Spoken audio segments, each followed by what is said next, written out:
یا غنی پروردگارا د گناه پیټی روندی د دې ټول جهان بدارا د گناه پیټی مې دروندی د ژوند لار زموږ د نن ورځې د خپرونې موضوع بیا هم د ګناهونو نښې او د هغې علاج د دې ټول جهان بدارا د ګناه پیټی مې دروندی.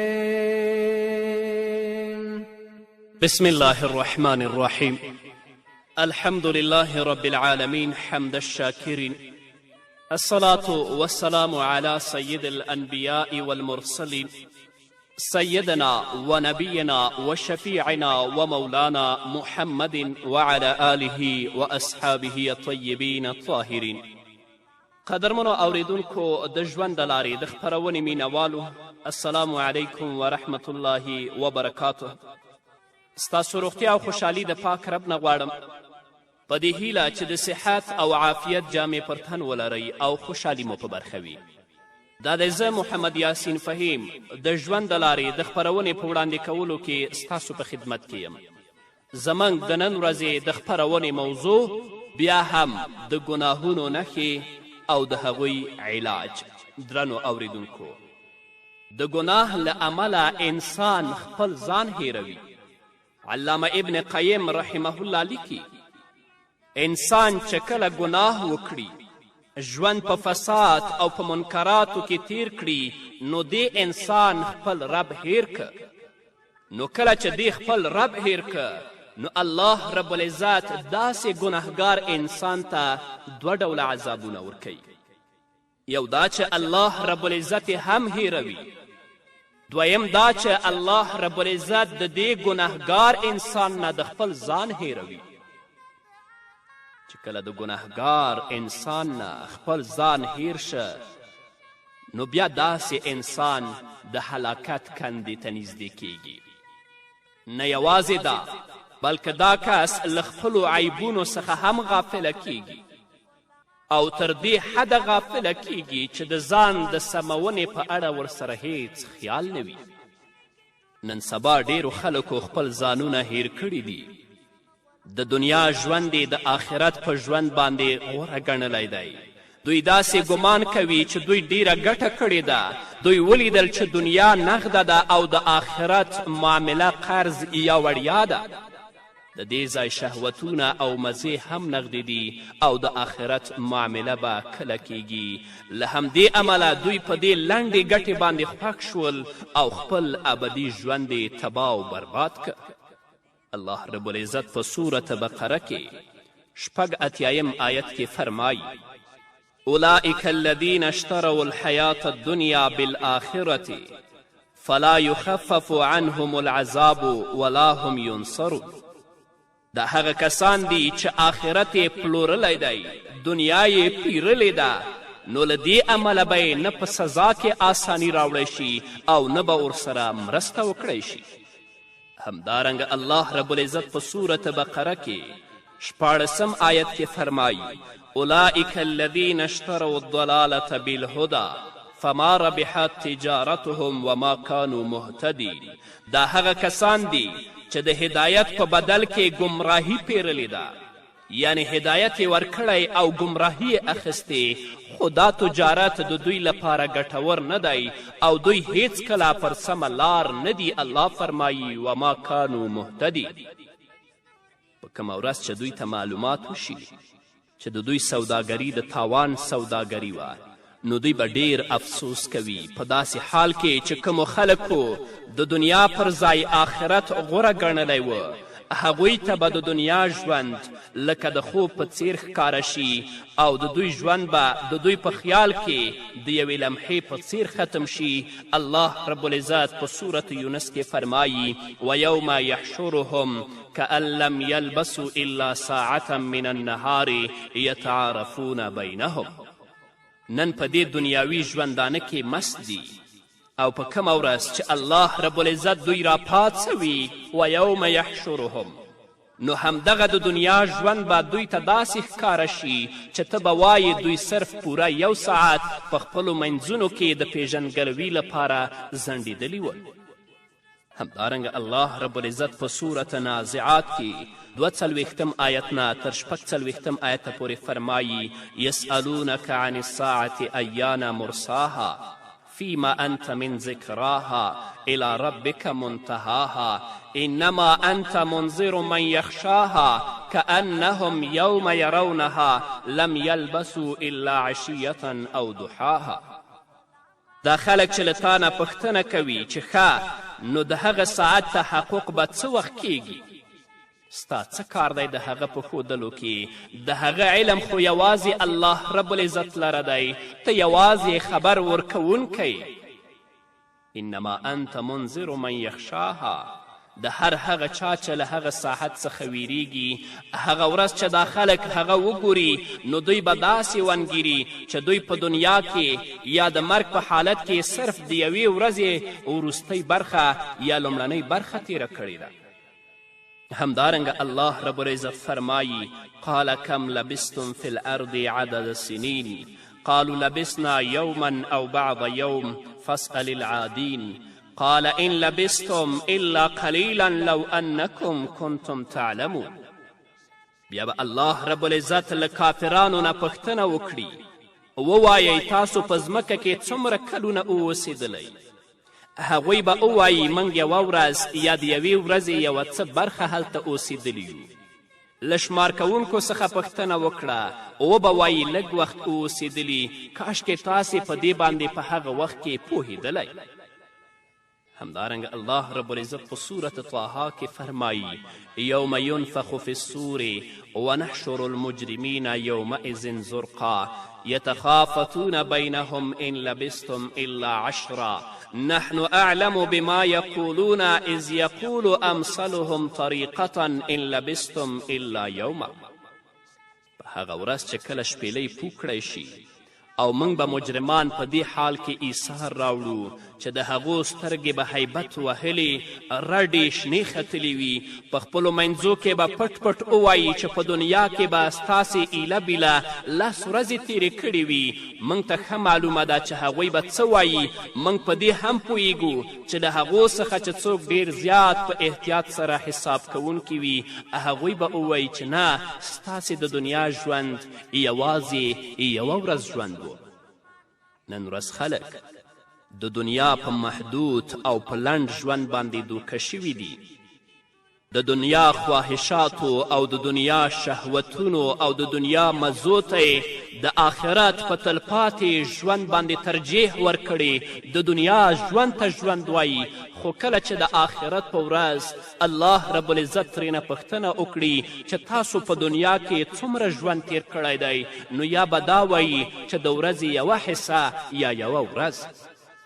ندرنو اوریدونکو، راځئ د الله رب العزت د حکمونو تابع شئ، د محمد رسول الله صلی الله علیه وسلم د سنتو تابع شئ، ګناه پرېږدئ، تقوا اختیار کړئ، تر څو مو الله رب العزت هغه ابدي او تلپاتې ژوند ښایسته کړي.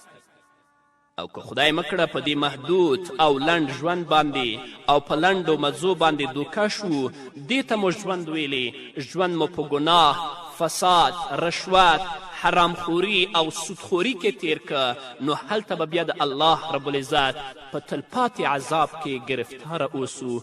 الله رب العزت دې په موږ رحم وکړي، الله دې توفیق راکړي چې د خپلو ګناهونو علاج په تقوا او په توبې سره وکړو. علامه ابن قیم رحمه الله لیکي همدغه د دې دنیا حقیقت او اصلیت دی. کومو خلکو ته چې د دې دنیا حقیقت معلوم شوی وي، هغوی ترې ډډه کوي او د آخرت په بدل کې دنیا خرڅوي، آخرت اخلي. دوی د دې کار په کولو سره ګټوره سودا کړې ده. خو کومو خلکو چې د آخرت په بدله کې دنیا واخیسته، هغو تاوان کړی او د دې تاوان اثر به د قیامت په ورځ وګوري. کم خلک چې د آخرت د تجارت په اړه یقین نه لري، هغوی د خپلې ګناه له امله داسې دي ځکه چې ګناه انسان د آخرت څخه غافله کوي او په دنیا کې مشغولوي. که د ګناه نوره سزا نه وي نو همدغه سزا یې هم بس ده چې انسان د آخرت نه غافله کوي او د دنیا ژوند هغه ته ژوند ښکاري او بس. همدارنګه درنو اوریدونکو، د ګناه له امله ګنهګار انسان نعمتونه له لاسه ورکوي. په دې کې شک نشته چې د ګناه له امله انسان شته نعمتونه له لاسه ورکوي، خو له دې سره سره د راتلونکو نعمتونو مخه هم نیول کیږي، ځکه چې د الله رب العزت د نعمتونو حفاظت هم د الله رب العزت په اطاعت سره کیږي او په نعمتونو کې زیاتوالی هم د اطاعت له امله راځي. خو څوک چې د الله د حکمونو او د اوامرو نه سرغړونه وکړي، کم نعمتونه چې په لاس کې لري هغه به هم ترې لاړ شي او هغه نعمتونه چې راتلونکي دي د خپلې ګناه په وسیله باندې د هغو نعمتونو مخه هم نیسي. علما کرام لیکي کله چې سهار شي نو یو شیطان او یوه ملایکه د انسان خواته راځي. کله چې انسان د الله رب العزت ذکر وکړي نو ملائکه شیطان لرې کوي، شیطان شړي.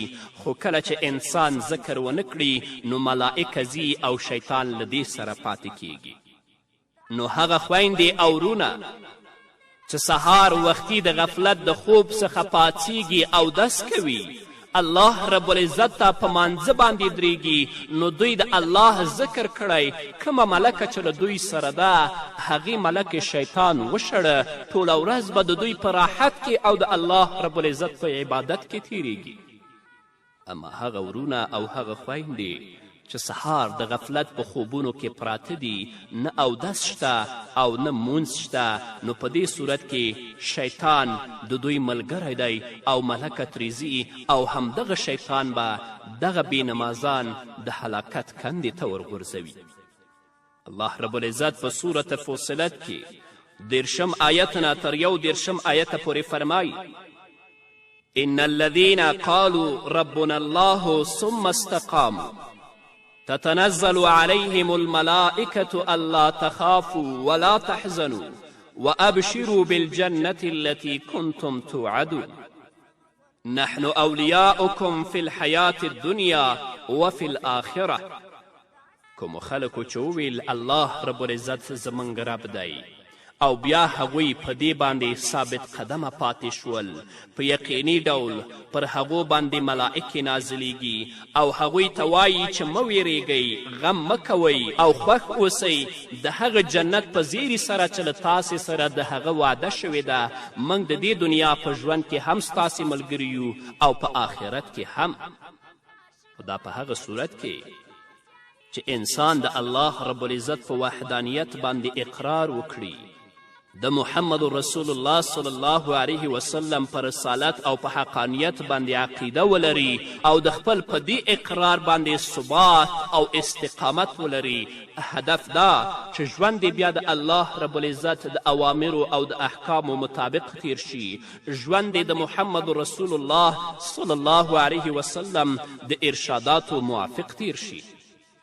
هر څومره تکلیف، هر څومره درد او هر څونه غم چې په دې باندې راځي هغه ټول د الله رب العزت له طرفه ګڼي. نو بیا الله فرمایي چې تتنزل علیهم الملائکة الا تخافوا ولا تحزنوا وابشروا بالجنة التي كنتم توعدون نحن اولیاؤکم فی الحیاة الدنیا وفی الآخرة. کوم انسان سره چې ملائک وي نو د ده د مرګ پر وخت دې انسان ته وایي نه غم وکړې او نه خفه شې او تا ته د خوښوونکو شیانو زیری وي. له دې نه غټه او لویه نیکبختي بله کومه ده چې تل د انسان سره ملائک وي، خو تا سره ملائک هله وي چې ته د الله رب العزت د حکمونو پابند اوسې، ژوند د الله رب العزت د کلام په رڼا کې تیر شي. اما که خدای مکړه د دنیا ژوند ته تا ژوند وویلې او ورځ او شپه دې په فساد او په منکراتو کې تیریدله، بیا ملکه ستا ملګرې نه ده بلکې شیطان ستا ملګری دی.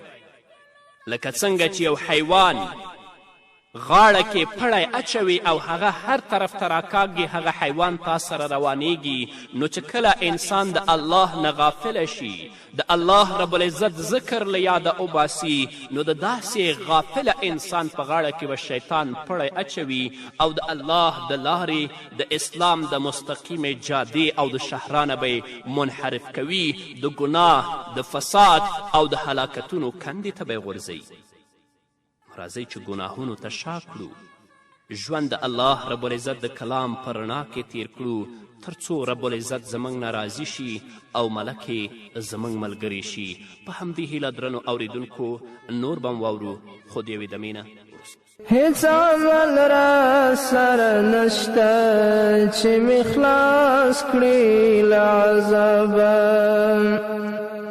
هیڅ عمل را سره نشته چې مې خلاص کړي له عذابه د رحمت یم امیدواره د ګناه پیټی مې دروند دی یا غنی پروردگاره د ګناه پیټی مې دروند دی د دې ټول جهان باداره د ګناه پیټی مې دروند دی درنو اوریدونکو بیا هم زموږ سلامونه ومنئ علامه ابن قیم رحمه الله لیکي کوم انسان چې د الله رب العزت په اطاعت کې ژوند تیروي له هغه سره هر وخت ملائک وي نو له ټولو ډیر خوشنصیبه هغه دی چې ملائک ورسره وي په ناسته ولاړه تاګ راتاګ ژوند او مرګ او همدارنګه په قبر او هر ځای کې له هغه سره ملائک وي دا د دښمنانو د شر څخه په امن کې ساتي او د نیکي په لوري هڅوي همدغې خبرې ته نبی کریم صلی الله علیه وسلم په خپل حدیث کې هم اشاره کړې د ترمیزي او د نسایي حدیث دی چې یو انسان سره د شیطان اراده هم وي او د ملائک هم د ملائک اراده دا وي چې انسان د خیر په لور ګرځوي او د شیطان اراده دا وي چې د بدیو او د ګناه په لورې هڅوي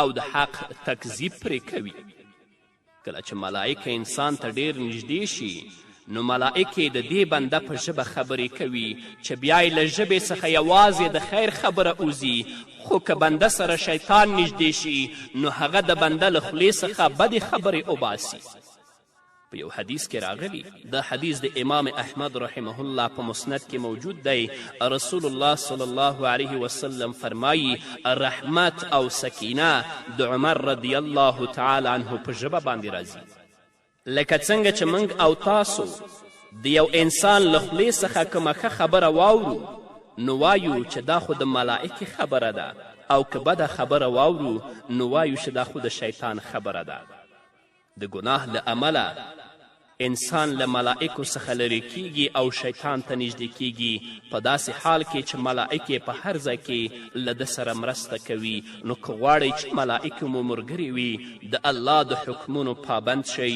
د محمد رسول الله د ارشاداتو پابند شئ ګناهونو ته شا کړئ تر څو الله رب العزت زموږ نه راضي شي یوه ورځ د نبی کریم صلی الله علیه وسلم په وړاندې دوه داسې کسان راغلل چې په خپلو کې په شخړه ول له دوی څخه یو تن دې بل ته ښکنځلې کولې بل ورته غلی ولاړ خو دا چا چې کنځلې کولې دا نه غلی کېده آخر دې بل هم ورته په ځواب کې یو څه وویل د ویلو سره سم محمد رسول الله صلی الله علیه وسلم ودرید دوهم کس پوښتنه وکړه ای د الله رسوله کله چې هغه ښکنځلې یا کنځلې کولې او زه غلی وم نو ته ناست وې خو کله چې ما ځواب ورکه نو ته ودرېدلې نبی کریم صلی الله علیه وسلم ورته ځواب ورکوي کله چې ته غلی وې ستا له اړخه ملائکې ځواب ورکوه کله چې تا ځواب ورکه ملائکه لاړه او شیطان راغی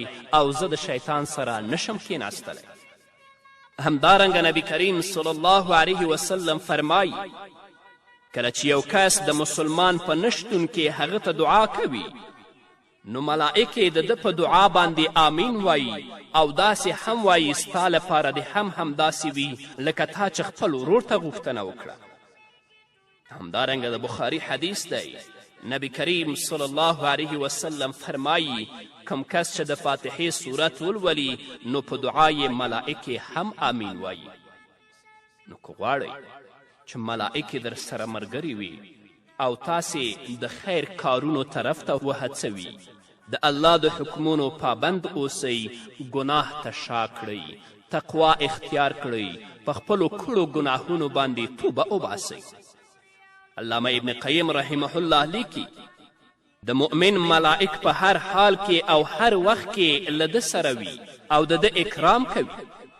کله چې انسان د ګناه په کولو سره ملائکو ته تکلیف ورکړي نو ملائک ورته بده دعا کوي، وایي الله رب العزت دې د خیر بدله در نه کړي. خو کله چې بنده نیکي وکړي نو ملائکې ورته د خیر دعا کوي. ځینې صحابه کرام وایي ان معکم من لا یفارقکم فاستحیوا واکرموهم. له تاسو سره ځینې داسې ملائکې وي چې تل تاسو سره وي نو تاسو له هغو څخه حیا وکړئ او د هغو اکرام وکړئ.